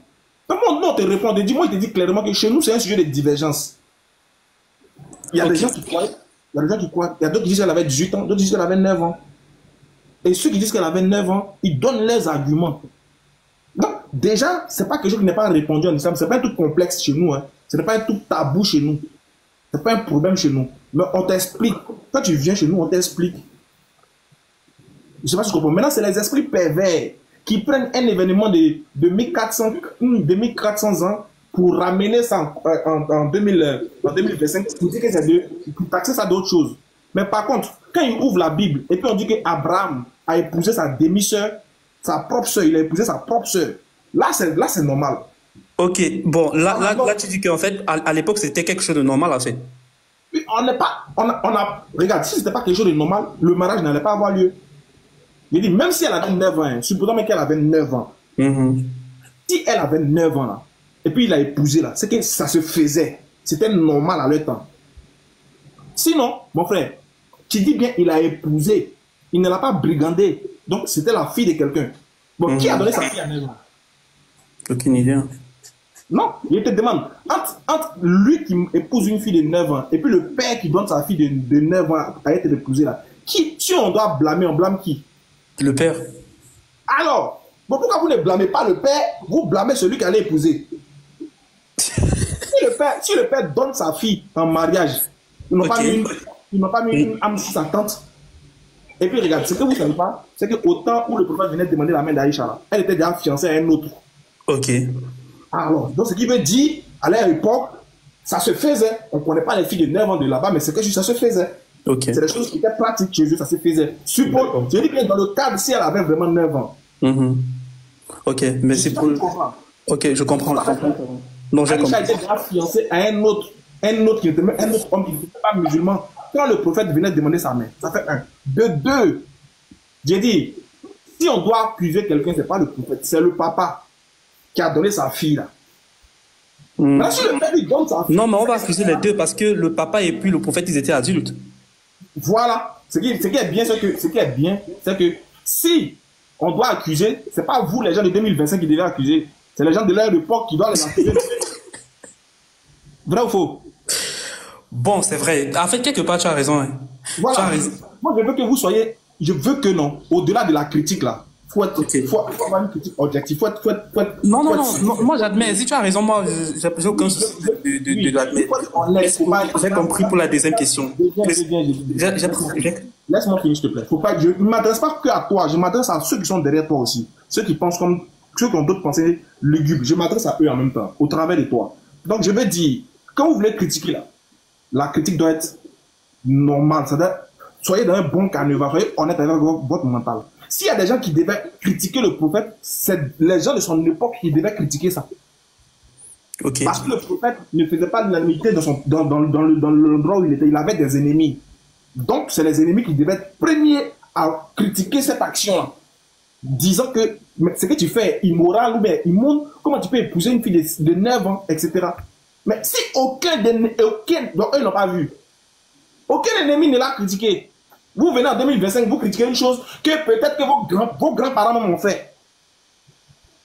Maintenant, surtout pour le cas des chrétiens, il dit tout le monde peut parler sauf un chrétien. Il dit, il n'y a pas un chrétien normal. Hein. Il n'a pas dit les chrétiens qui ont bu, les chrétiens qui se saoulent et puis ils viennent dans les lives, ils viennent insulter. Il dit un chrétien normal, lucide, hein, il ne peut jamais me regarder en face et puis se plaindre du mariage du prophète. Il ne peut pas le faire. Il le fait, c'est un fou, c'est un débile. Il est débile, il est bête. Parce que dans sa Bible, il y a pire que ça. Il y a pire que ça. Jésus lui-même, qui est son Dieu là, il est issu d'une postérité dont une femme qui n'était pas aimée par son mari. Dans la descendance, dans la généalogie de Jésus là, il y a des gens là qui ont couché avec des prostituées. Jésus, d'après eux, est le lion de la tribu de Judas. Judas allait coucher avec une femme pensant que c'était une prostituée, c'est sa belle-fille. Isaac a épousé une fille de 3 ans. Jésus dit qu'Isaac sera au paradis. Il dit, tout le monde peut parler de ce mariage, hein, sauf les... Voilà pourquoi il dit, même déjà, moi, j'ai fait ce live pour parler même de la place de la femme dans le christianisme. On dit que le péché est venu dans le monde là, pour la première fois par la femme. Et selon les églises primitives, selon les églises de réveil là, ils disent que le serpent a couché avec Ève. Il dit, les femmes chrétiennes là, vous êtes... En tout cas, les femmes chrétiennes de TikTok qui insultaient les musulmans là, il dit, vous êtes obligés de faire ça. Pour que, au moins, vous fassiez passer la honte qui est... En fait, c'est une manière de vous consoler. On dit que le serpent a couché avec votre je sais pas comment dire, votre collègue femme. Le serpent a couché. Elle est mariée avec un homme. Hein. Dieu l'a créé pour un homme. On dit, Dieu vit qu'Adam était seul. Il n'était pas bon qu'Adam soit seul. Dieu fait de lui une autre... Il tire de sa corde une femme. C'est-à-dire qu'elle est reliée à son homme. Mais il dit, la femme a trompé son mari avec un serpent. Et les chrétiens disent Amen. Et c'est elle, à cause d'elle, que le péché est rentré dans le monde. C'est pas à cause de l'homme, hein, c'est à cause de la femme. Il te lu le verset. Attends, il te lu le verset. Patron, pardon, tu as ton ordinateur à côté, rapidement. Oui, j'ai mon ordinateur. Oh. Oui. Ah, c'est pas moi, ok. Voilà, pardon, 2 Timothée 1. Ok. 2 Timothée 1. Quel verset? Verset 14. Ok. Verset 14. Je vais lire. Garde le bon dépôt par le Saint-Esprit qui habite en nous. Tu sais que tous ceux qui sont en Asie m'ont abandonné, entre autres Phygèle et Hémogène. Que le Seigneur répande sa miséricorde sur la maison d'Onésiphore, car il m'a souvent consolé. 1 Timothée 2. 1 Timothée 2. Ah, 1, ok. J'ai lu 2, ok. 1 Timothée 2, verset... Ok.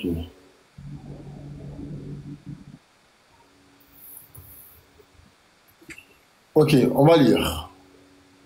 Ce n'est pas Adam qui a été séduit. Non, pardon, commence au verset 13. Pardon, au verset 13 même, c'est bien. Là, on va voir le contexte. Ok, Écoutez bien les paroles. Hein. Le verset 13. Car Adam a été formé le premier, Ève ensuite. C'est qu'il va au 12. C'est qu'il va au 12. Va au 12. Va au 12. Ouais, va au 9, va au 9, va au 9. Non, au 12. 9. Ok. Au 12. Puis, je ne après, permets pas à la femme d'enseigner. Voilà, ils n'ont pas entendu, reprends. Attends, je mets ma caméra. Ils vont dire je mens. C'est moi là. Je mets ta caméra. Voilà. Je suis chez moi maintenant. Voilà. Je ne permets pas à la femme d'enseigner. Il ne permet pas, hein. Il n'est pas en train de négocier. Hein. Vas-y, frère. Ni de prendre de l'autorité sur l'homme. C'est-à-dire que vous, les femmes, là, vous serez toujours en bas. C'est-à-dire que vous, là, vous ne pouvez pas, en aucune manière, vous devez enseigner. Donc, les syndics qui sont sur les réseaux sociaux avec les bébés, vous dites, ah, je vais donner ma vie au Seigneur. Vous êtes des désobéissants, des incrédules, des rebelles. Des rebelles. Moi, je ne veux pas faire ça, vous faites. Vas-y. Mais elle doit demeurer dans le silence. Votre place est à la cuisine avec les casseroles là-bas, là. Et puis les tomates, les gombo, les culs magiques, dans le silence en plus. Et que vous devez fermer votre bouche, aller dans la cuisine là-bas en train de faire vieux cossu, soupe du péché, ou bien ragoût, ou bien couscous là-bas. Voilà. Vas-y, frère. J'ai été vérifier c'est quoi silence, c'est qu'on n'a même pas le droit de tousser. Mais tiens, t'as pas le droit. Ça, c'est la place de la femme, hein. Voilà. Dans la religion. Même tousser. T'as pas le droit. On dit silence. Vous devez fermer vos genoux à Abidjan. On dit vos gbèves. Fermez vos gbèves. Vas-y, frère. Voilà. Pourquoi? Vas-y. Car Adam a été formé le cas ici, c'est pour venir expliquer la raison. Pourquoi plutôt? C'est pour venir expliquer le texte précédent. Pourquoi elle doit fermer la gueule là? Pourquoi? Vas-y. Car Adam a été formé le premier. Il remonte jusqu'à la Genèse. Il donne un indice. Adam a été formé en premier, ensuite Ève. Vas-y. Ève ensuite. Et ce n'est pas Adam qui a été séduit, c'est la femme qui, séduite, s'est rendue coupable de transgression. Ah non! Voilà. Donc, il dit ici, c'est pas l'homme qui a été séduit, il enlève toute responsabilité sur l'homme. Et il dit c'est la femme qui est coupable. C'est elle qui s'est rendue coupable. Et puis, sa culpabilité là, selon certaines églises, c'est qu'elle a couché avec un serpent, elle a trompé son mari. Quand elle a fini de coucher avec le serpent, elle est venue coucher encore son mari encore. Voilà pourquoi pour eux, elle a eu deux sémences, la sémence de Caïn et puis d'Abel. Continue, verset 15, vite, patriote. Pardon, c'est pas une femme. Ok. Elle sera néanmoins sauvée en devenant mère. Pour qu'elle soit sauvée là, c'est qu'on doit la prendre, la frapponner, ça doit donner grossesse, elle doit devenir maman d'abord. Donc, celles qui n'ont pas d'enfant là, vous êtes foutus. On doit l'enceinte d'abord, elle doit devenir mère d'abord, avant de penser même avoir le salut. Poursuis un peu le verset, continue encore. Ah oui, pas que mère. Attends. En fait, on dit, les frères, on dit, elle sera néanmoins. Est-ce que vous savez c'est quoi néanmoins en français? En fait, bon, même si elle a fait ça, bon, quand même, on va avoir pitié d'elle, elle va être sauvée. Et puis pour être sauvée, elle doit être mère. Mais attention, pas que mère. Hein. Pas que mère. Lis la suite, patriote. Ok. Elle sera néanmoins sauvée en devenant mère si, avec condition, si elle persévère avec modestie dans la foi, dans la charité et dans la sainteté. Voilà ces conditions. Les femmes chrétiennes aujourd'hui, là, elles montrent un peu trop leur corps. Hein. Tu vois. Et là, le comble, c'est que, regarde, moi je dis bien, je préfère un homme qui épouse une fille de 9 ans qu'un homme, un Dieu qui demande aux hommes d'aller violer les filles, les petites filles. Moi, je préfère ça. Exactement. Je préfère un Dieu qui ordonne à un homme, va l'épouser, qu'un Dieu qui ordonne à un homme, va la violer. Surtout qu'à cette époque-là, c'était tout à fait normal, hein, surtout. C'est-à-dire que Dieu, dans la Bible, dit aux gens, allez-y violer plus de 32 000 jeunes filles. Là, ça c'est bien. Ça c'est Alléluia. Amen. Et vous offusquez du fait qu'un homme a épousé une fille de 9 ans dans son temps. Mais épouser est mieux que VO. Épouser là, c'est mieux que V. Et puis il dit, Dieu est souverain. Oui. Quand il s'agit d'aller veiller enfant des gens, là il est souverain. Mais quand il s'agit d'épouser, de dire à quelqu'un, il y a un qui disait, si le prophète Mohammed avait épousé une fille de 9 ans, c'est pas un problème. S'il était prophète, c'est pas un problème. Mais pourquoi le Coran dit qu'il est un excellent modèle à suivre? C'est ça qui lui fait mal même. Et il a osé dire que lui, il est mieux que notre prophète parce que lui n'a pas fait ça. C'est pas grave. Mais nous, ce que nous on va te dire là, en réponse, nous on va te dire quelque chose. Moi particulièrement, je te dis quelque chose. Moi, je préfère un Dieu qui dit d'épouser une femme. Je préfère un Dieu qui dit d'aller épouser une femme. Qu'un Dieu qui incite des gens à aller vers ces femmes-là Et puis, en plus, regarde, je préfère qu'un Dieu aussi qui dit qu'une femme doit vivre avec son violeur. Patriote, pardon, même moi, c'est ça. Non. Je vais dire. Là, si tu me permettais de poser mes questions, je descendais. Je ne suis pas là pour. Mon frère, attends, mon frère. Mon frère, Gamaliel, tu vas rester. Attends, mon frère. Non. Je vous ai dit, je ne suis pas monté pour. Oui, attends, mon frère, Gamaliel. Là, le niveau là te dépasse. Il faut t'imiter. Là, on a atteint un niveau là. En fait, tu as ouvert la balle. En fait, tu as ouvert la porte. Comment est-il rentré là? Il est loin. Ça t'a dépassé même, après là. Vas-y, frère. On va voir maintenant. Je préfère un Dieu, quelles que soient les circonstances qui ordonnent le mariage. On sait que le mariage, là, qu'on le veut ou pas, c'est bon.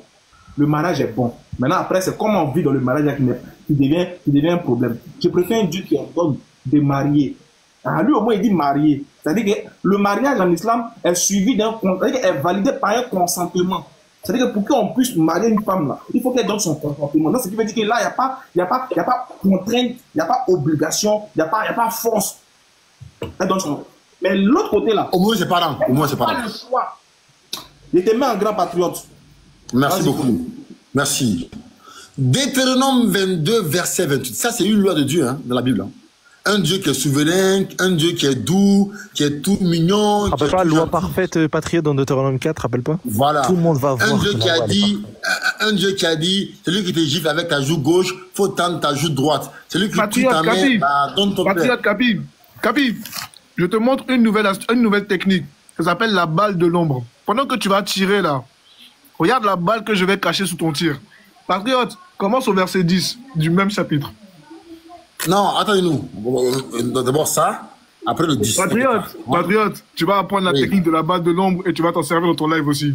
Commence au verset 10. Ok. Vas-y, patriote, alors au 10, on va voir. Ok. Au 10, on dit, tu ne laboureras point avec un bœuf et un âne attelés ensemble. Tu ne porteras point un vêtement tissé de diverses espèces de fils. De fils, pardon. Je crois qu'il parle de Deutéronome 21. Réunis ensemble. Je crois qu'il parle de Deutéronome 21.10. Nino, c'est pas 21.10? Ah, si c'est 10, c'est 21. Laisse, c'est 21. Ok. Donc, Deutéronome 22. On verra ça après. Deutéronome 22, verset 28. On va lire ensemble, d'accord? Écoutez bien. On va lire. Si un homme rencontre une jeune fille vierge et non fiancée, c'est bien. On dit s'il a rencontré une fille vierge non fiancée, si par hasard il la rencontre non fiancée, vas-y. Lui fait violence et couche avec elle. Il a pris la fille, comme on le dit chez nous à Abidjan, il a brigandé la fille, il a marmaillé la fille, il a yougou la fille là. Et puis il a allé jusqu'à, il a couché avec la fille là. De force, il a violenté la fille de force, la pauvre. Oh, ici ils n'ont pas précisé son âge. Hein. Ils n'ont pas encore précisé son âge. C'est-à-dire que ça peut être une fille de 9 ans, ça peut être une fille de 10 ans, ça peut être une fille de 15 ans, ça peut être une fille de 6 ans. On ne sait pas. Vas-y frère. Et qu'on vienne à les surprendre, l'homme qui aura couché avec elle donnera au père de la jeune fille 50 cycles d'argent. 1 euro, 50. Regardez-moi des trucs comme ça. Donc, toi, et puis on dit si on l'a attrapé, hein, c'est qu'on l'a attrapé en train de faire ça. C'est que si on l'a pas attrapé là, bon, tant pis pour la fille, tant pis. Si on l'a attrapé, il doit donner, bon, 50 pièces. Chez nous ici, ça fait combien de francs CFA? En tout cas, il doit donner, voilà ce qu'il doit compter pour donner au monsieur. L'argent. L'argent. On dit, bon, comme on t'a attrapé là, bon, tu n'as pas raison, hein, bon, faut aller donner 50 pièces. Vas-y, frère. Bon, regardez la solution que Dieu a trouvée. Écoutez, on dit, et parce qu'il l'a déshonorée, il la prendra pour femme et il ne pourra pas la renvoyer tant qu'il vivra. Et Allah. C'est-à-dire que la femme là. Attends, Ismailaka. Mets le même passage dans Torah Box, s'il te plaît. Mais c'est pas possible. C'est qui a donné la loi là? Tu tapes Torah Box. Deutéronome 22. On parle. Non. Capi. Non, mais tape Deutéronome 22, verset 28, parce que tu vas pas trouver comme ça. Tape Deutéronome 22, 28, Torah Box. Capi. La loi, là, la loi que tu nous as lue, là, c'est qui a donné ça? Ah, c'est le Dieu d'Abraham, d'Isaac et de Jacob. Clique là-bas sur 22, là. En haut, il y a marqué 22. Et pour les chrétiens, là, du coup, c'est qui ce Dieu-là? En bas. Voilà. Josué. Ah donc c'est Josué qui a donné ça. Vas-y, clique là-bas sur 22. Voilà, nickel. Descends au verset 28. 28, 22. Ok, au 28, voyons ensemble.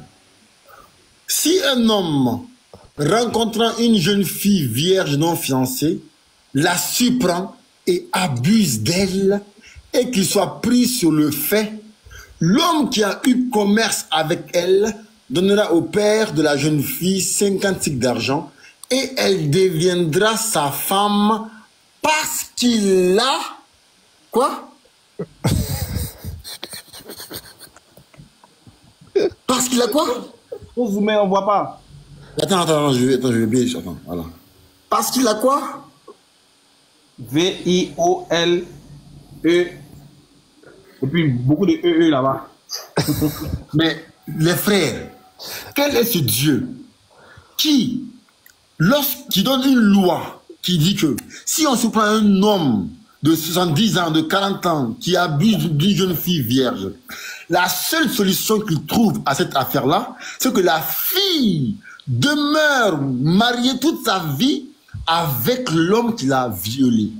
En fait, pour une femme, c'est le plus grand manque de respect. Parce que la femme se sentira violée tous les jours. C'est gratificatif. C'est pas pour une femme, c'est pas un manque de respect. Pour une femme, c'est le plus grand crime que tu aies commis sur elle. Mais, tu sais, moi, ce qui me choque encore plus, voilà les frères, vous savez ce qui me choque moi encore plus? C'est les versets juste avant. Les versets juste avant, on te parle d'une femme, par contre, fiancée, et pas non fiancée. Et on te dit que si, en gros, l'homme, et en gros, il la prend, il couche avec elle, si la femme, elle parle pas, elle crie pas, et qu'on les surprend, alors les deux, ils doivent être punis de mort. Les deux. Mais attends, une femme qui on la force, etc., elle peut être choquée.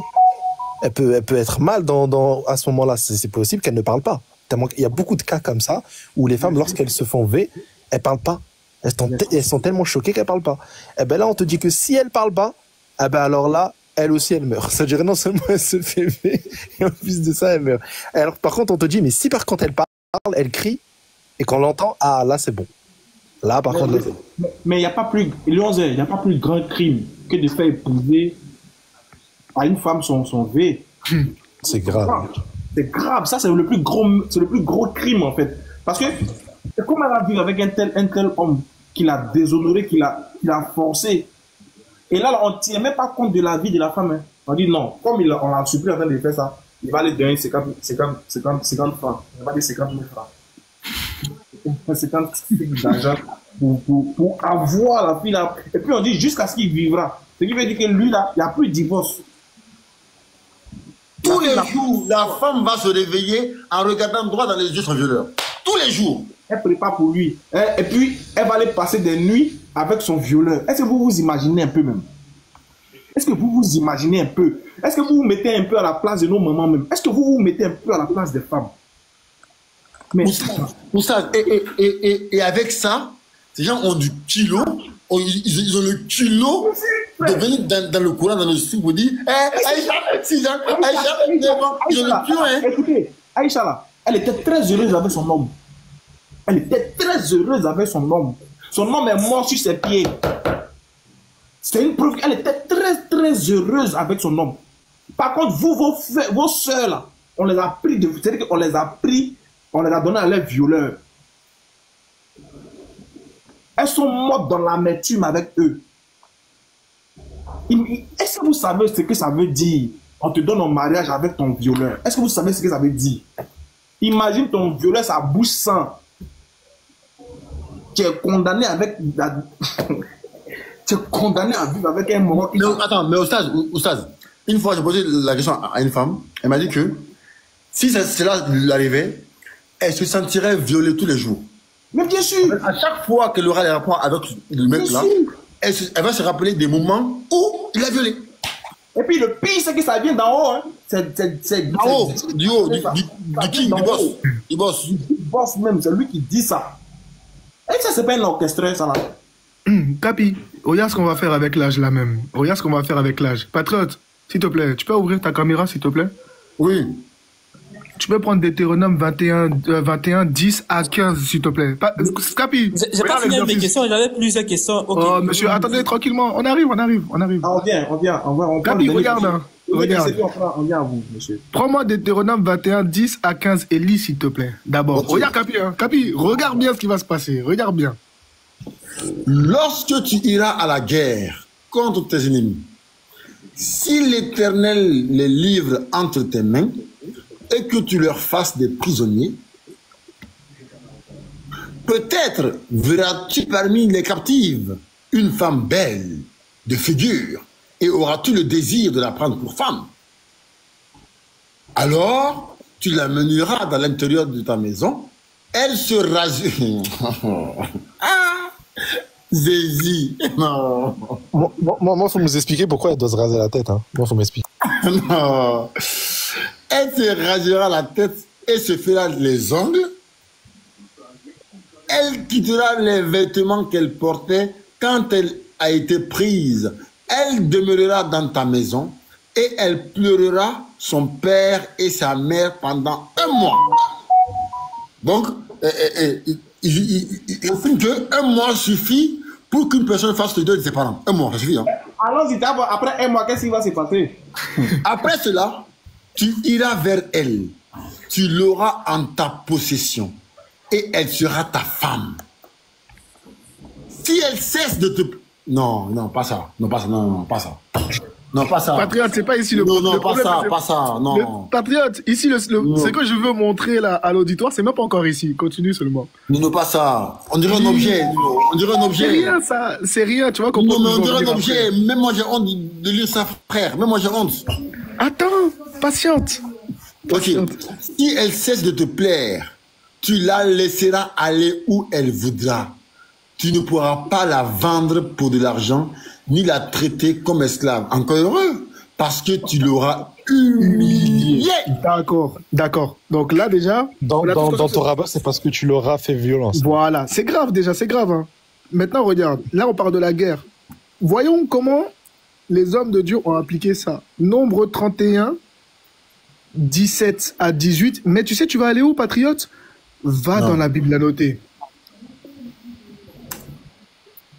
Combien? Quel verset? Nombre 31, 18. Tu vas sur nombre 31. Ok, on lit d'abord ici. Va dans la Bible à noter.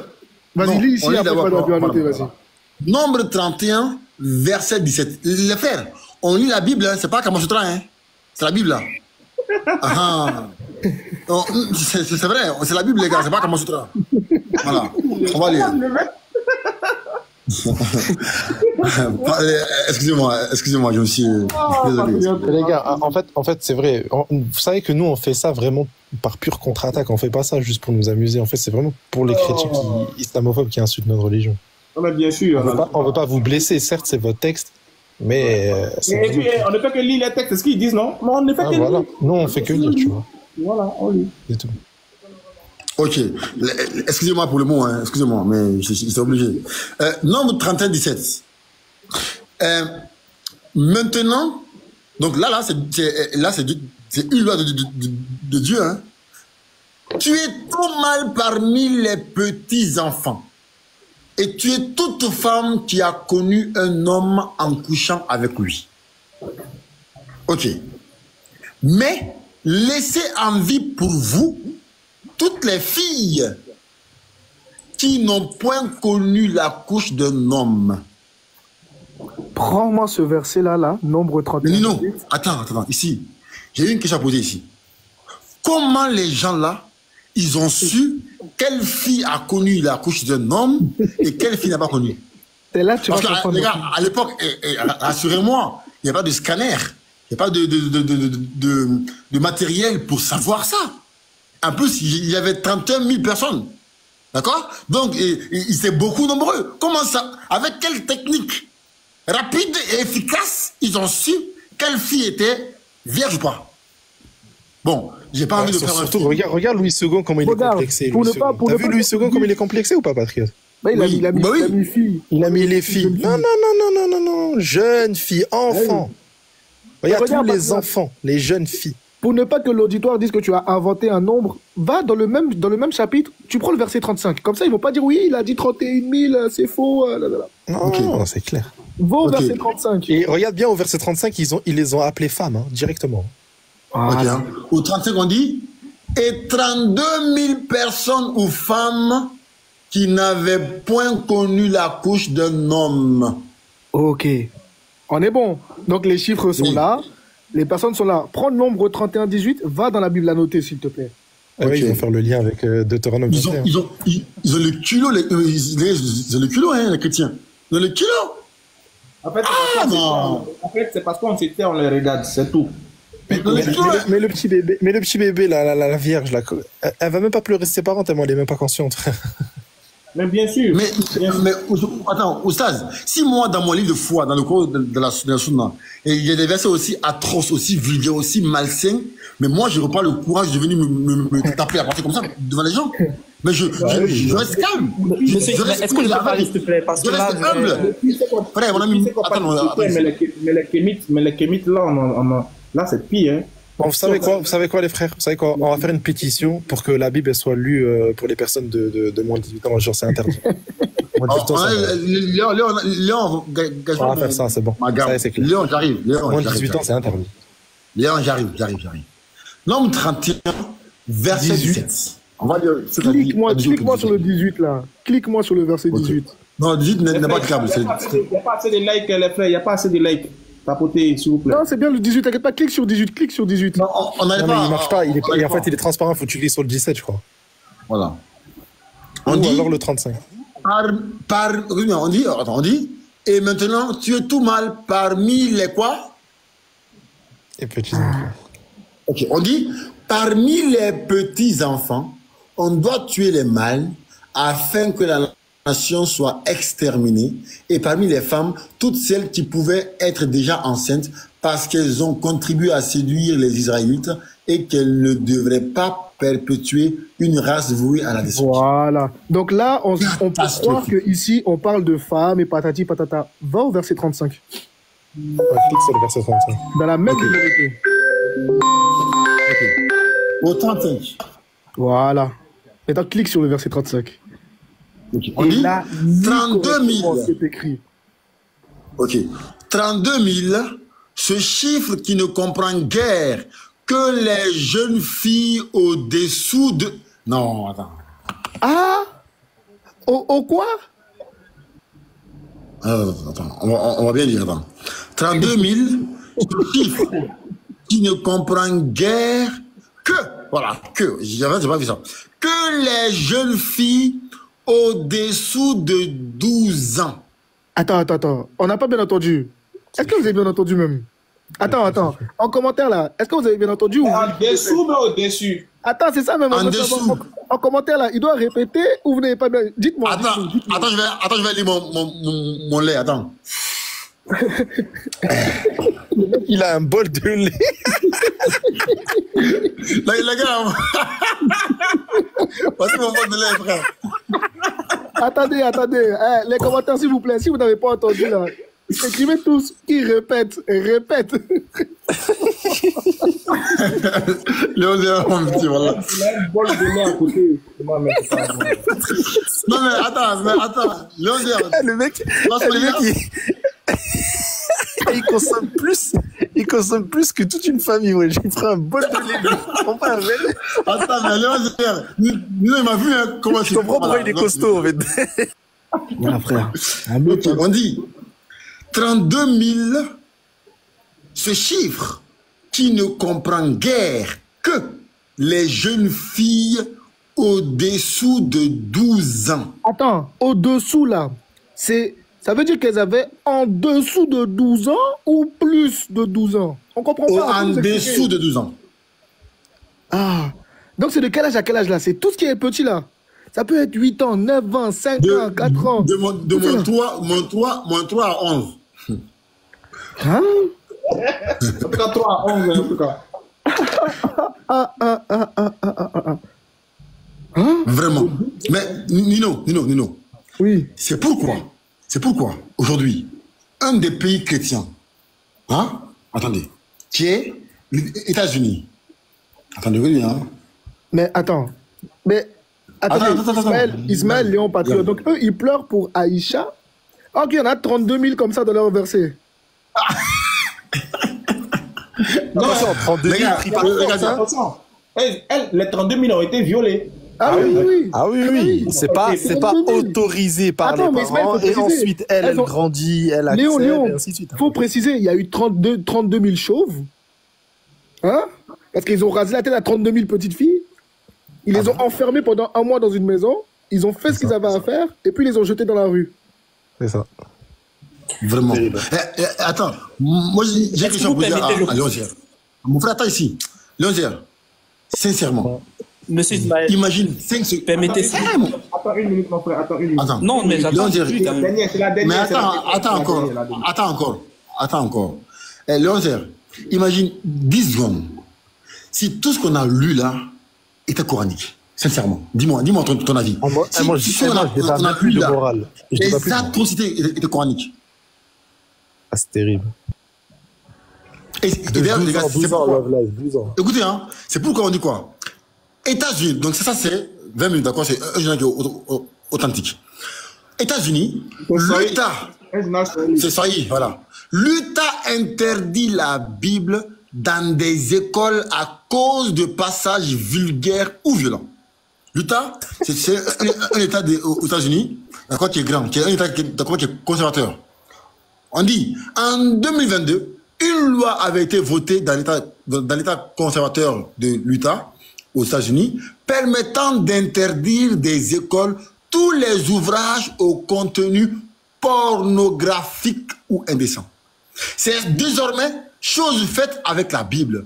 Des parents d'élèves du comité de Davis, au nord de Salt Lake City, ont jugé que le texte sacré contenait des récits de quoi? D'inceste, de prostitution et de viol. On continue. On dit 72 000 élèves concernés. Si les 72 000 écoliers et collégiens que compte le district sont concernés, la Bible reste néanmoins accessible dans les lycées. Les inquiétudes des parents d'élèves ont particulièrement ciblé l'Ancien Testament pour des récits sur 1. L'inceste. 2. La masturbation à Oko. 3. Les actes sexuels avec les animaux. 4. La prostitution. 5. Et même l'infanticide. Mais vous avez le culot, vous. Ils ont le culot, frère. Ils ont le culot, les chrétiens. Vous avez le culot de venir encore dans nos sources musulmanes et dire, ouais, c'est mamie le tout. Ça va pas chez vous. Si moi, dans mon livre de foi, il y avait de telles choses, je reste humble. Je reste humble, mon ami. Je reste très humble. Continue en bas. Non, mais c'est bon, les gars. Continue en bas, juste là en bas, là. En fait, la Bible est devenue...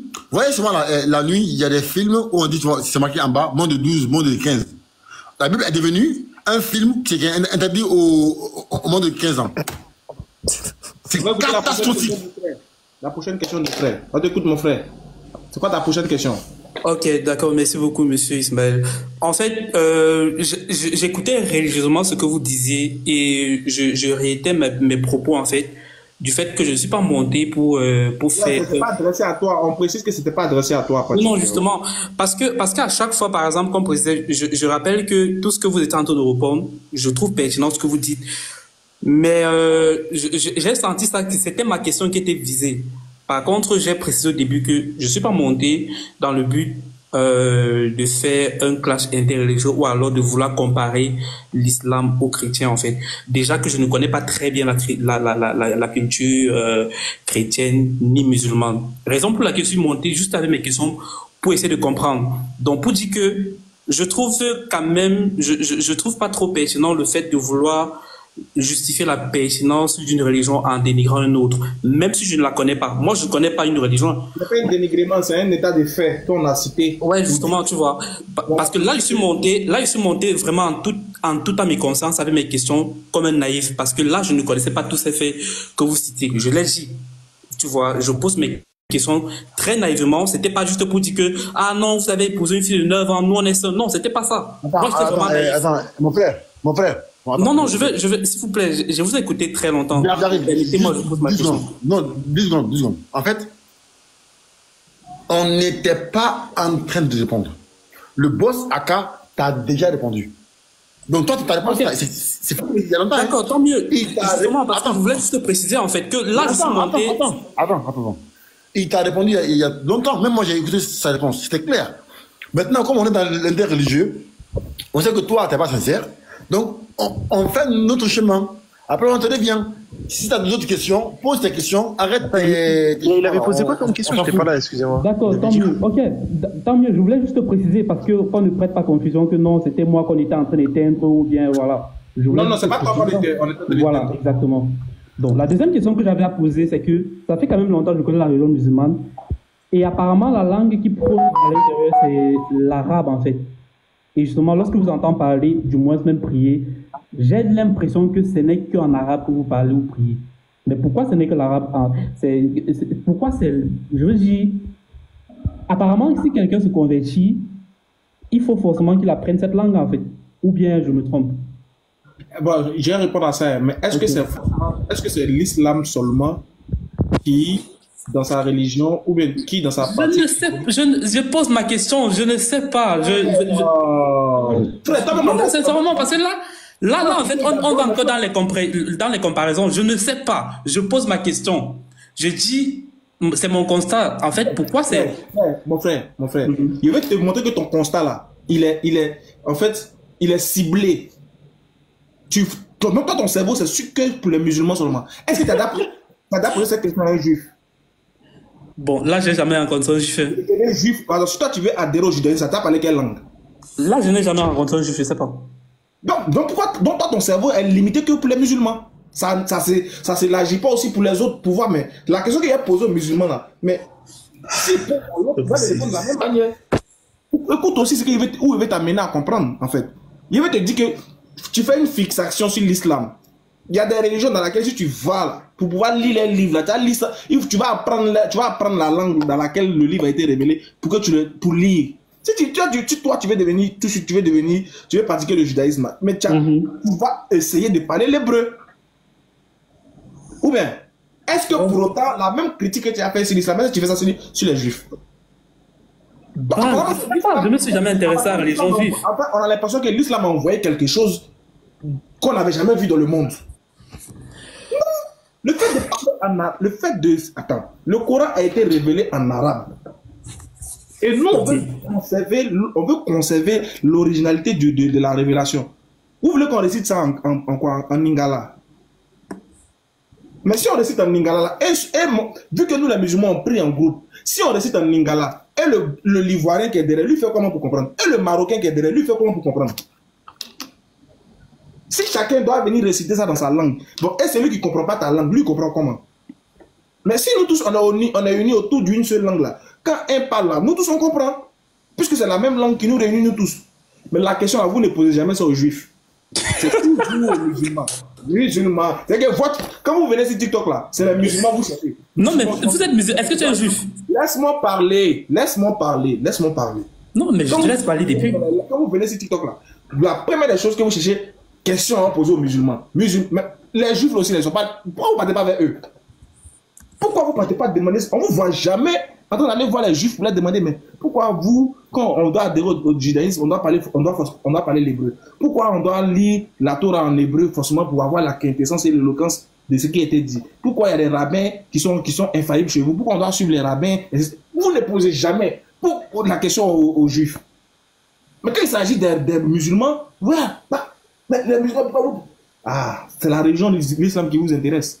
Ok, on va vous répondre. Donc je te réponds brièvement pour te dire, la langue arabe, c'est la langue de la révélation. Depuis que tu nous entends parler entre nous les frères, c'est ta vie qui parlait arabe ici. On peut poser parmi nous, ta vie qui parlait arabe. On parle français nous tous depuis là, non? On parle le français. Mais quand il est l'heure d'aller faire les 5 prières recommandées par Dieu, c'est là qu'on le fait en arabe. Mais quand moi je vais voyager là, il est pris dans ma langue, il parle dans ma langue, Dieu comprend tout. C'est le seul livre, le Coran, qui dit que Dieu dit que lui il a créé toutes les langues. Ça c'est le Coran seulement qui dit ça. Il dit que c'est un miracle, c'est lui qui a créé toutes les langues. Dieu dit ça dans le Coran. C'est Dieu, il dit, mais quiconque au défi de venir me dire ça. vos passages bidon que vous avez cités, je connais. Il dit c'est le Coran qui dit que c'est Dieu qui a créé toutes les langues. Ok. Donc, mon frère, si on lit en arabe, si on prie en arabe, c'est parce que Dieu nous l'a recommandé au travers de son messager. Et on veut garder la langue originelle, voilà pourquoi on le fait. Mais quand on a nos prières personnelles à le faire, là, quand on a nos demandes personnelles, là, on fait ça dans toutes les langues. Parce que Dieu a dit dans le Coran, lui comprend toutes les langues. C'est bon? Ok, mais c'est juste une question, juste une question rapidement. Si on te garantissait que l'apprentissage d'une langue protégerait ta religion de la corruption, est-ce que ça te poserait problème d'apprendre cette langue? Réponds sincèrement. Je crois qu'elle est retournée dans mon habit. Si l'apprentissage d'une langue protégerait ma religion de la corruption? Ouais, est-ce que tu apprendrais cette langue? Non, j'ai pas de religion, moi. Mais c'est pas la question. Est-ce qu'on t'a demandé si t'as une religion? Moi, j'ai pas de religion, je parle de moi. T'as pas de religion, hein? Non. Tu parles quelle langue? Je parle français. T'as une Bible? Ma langue maternelle. T'as une Bible? Non. T'as pas de Bible? Non. Non? T'es chrétien? Non, mais frère, je n'ai pas de religion, mais pourquoi tu insistes sur la question? Non, mais je te demande si t'as une Bible. Non, pas du tout. Ah, t'es ni chrétien, ni rien du tout? Rien, je sais rien. Ah, Bah, va voir les chrétiens et dis-leur pourquoi il y a marqué Alléluia dans le Nouveau Testament, sachant qu'ils sont censés parler. Toi, t'es dans le monde comme ça. Et dis-leur pourquoi, quand les chrétiens ils montent dans les lives, ils veulent nous recopier à dire shalom. Pourquoi ils disent shalom? Bah, ils ont juste à dire bonjour, non? Pourquoi ils veulent dire shalom? Ah, parce que Jésus, il a dit shalom en hébreu. Moi, j'ai dit shalom ici quand je montais. Je parle pas de toi, je parle des chrétiens. Vu qu'ils disent shalom, allez les voir et dites-leur pourquoi ils disent shalom. Ismaël, ce monsieur-là, quand il est monté, il a dit qu'il était chrétien ou pas? Non, il n'appartient pas. Il n'appartient à rien. C'est-à-dire que toi, donc toi, tu n'appartiens à rien. Je te pose une question, t'as pas répondu. Hein. Attends. Comme il a dit, allez, toi, tu crois dans le vide. Donc toi, ouais, c'est ça. Donc toi, tu n'appartiens à rien. Ah ouais, et non, la seule. Finalement, ça devient. Attends. Donc toi, tu n'appartiens à rien. Mais comme Ismaël il a dit, ta seule pensée, tes seules préoccupations sont contre l'islam, c'est ça? Wallah, c'est un truc de fou. Non. Est-ce que j'ai fait une attaque contre l'islam ici? Gamaliel. Qu'est-ce qui veut dire ton nom? Qu'est-ce qui veut dire ton nom en hébreu? Non, est-ce que j'ai fait... Non, qu'est-ce qui veut dire ton nom en hébreu? Gamaliel, là, c'est quoi la signification? Ouais, allez, vas-y, je descends. Merci. Allez, bon, les frères, moi je vais aller jouer à Call of. Nino. Ouais, mon vieux. J'ai un truc ultra important à te dire. Vas-y, tu connais. Passe après privé, Inch'Allah. Vas-y. Frère, salam alaikum. Ismail Aka, Patriot, tu vas aller Call of préserve, Call of préserve tous aussi dans les commentaires. Dites à Elvis de ne pas se fatiguer pour envoyer son invitation, je ne vais pas l'accepter. Je sais pas, il a vu le nombre d'abonnés là et le nombre de personnes qui en live, il veut monter. Je comprends pas. C'est pas la peine, quoi. Mais Ismaël, c'est pas eux qui avaient lancé un boycottage de ton live là? Pourquoi ils veulent monter maintenant? Je suis même pas au courant même qu'ils ont lancé ça. C'est ta bouche que je viens d'apprendre ça. Est-ce que quelqu'un... C'est quelqu'un qui m'a... Eux, ils sont venus me trouver sur TikTok.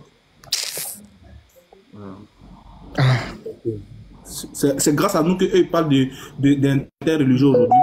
C'est grâce à nous aujourd'hui qu'eux parlent d'interreligieux. Sinon, eux, là, ils partaient se prosterner, ils passaient, mettaient la main sur eux.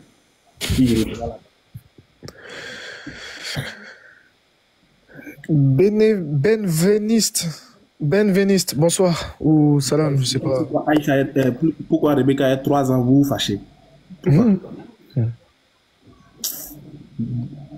J'ai jamais compris ça, quoi. Dans vos livres, le thème là, il a donné que 2 arguments. Regardez bien.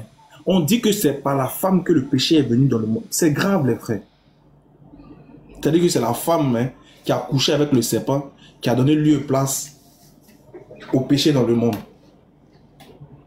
Et puis les femmes sont là, ça ne dit rien. On vous accuse, vous, d'être les responsables de tout ce qui nous arrive. On dit que vous avez couché avec un serpent. Quelle insulte! Quelle insulte! Mais vous êtes fiers. On dit que vous, là, vous devez demeurer dans le silence parce que c'est à cause de vous que le péché est venu. Vous devez fermer votre bouche. On ne vous permet même pas d'enseigner. On ne vous permet pas d'enseigner. Il y a un père de l'église, il a dit, la femme a enseigné une fois et elle a conduit le monde à sa perte. Bien sûr, oui, ils disent ça, même les gens de l'église des églises de réveil, ils disent ça. Les gars de William Branham, là, les Gédéons, les russophones et autres, là, ils disent ça. Non, mais quelqu'un qui dit qu'une fille, quelqu'un qui dit que la femme elle a couché avec ses parents, quand même, ils vont tout dire d'elle. Moi, j'aime pas comment est-ce que la. Oh. Ah non. Vraiment. Salam alaikum. Alaikum salam, mon frère. Wa alaikum salam, mon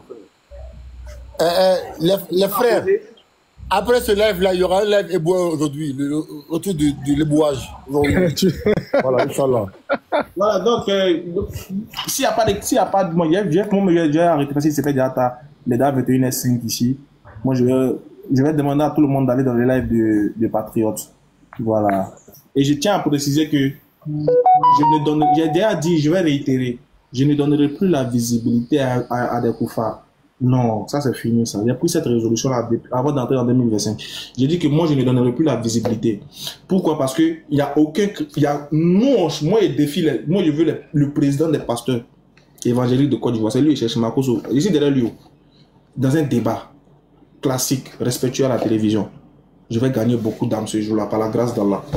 Mais les gars de TikTok à 2 balles et autres là, non, je ne vous donnerai plus de la visibilité. Ça, c'est fini. C'est fini, ça. Quand je lance mon live, j'ouvre un thème, je le développe. Vous montez, vous posez votre question, je vous réponds et vous partez. Voilà.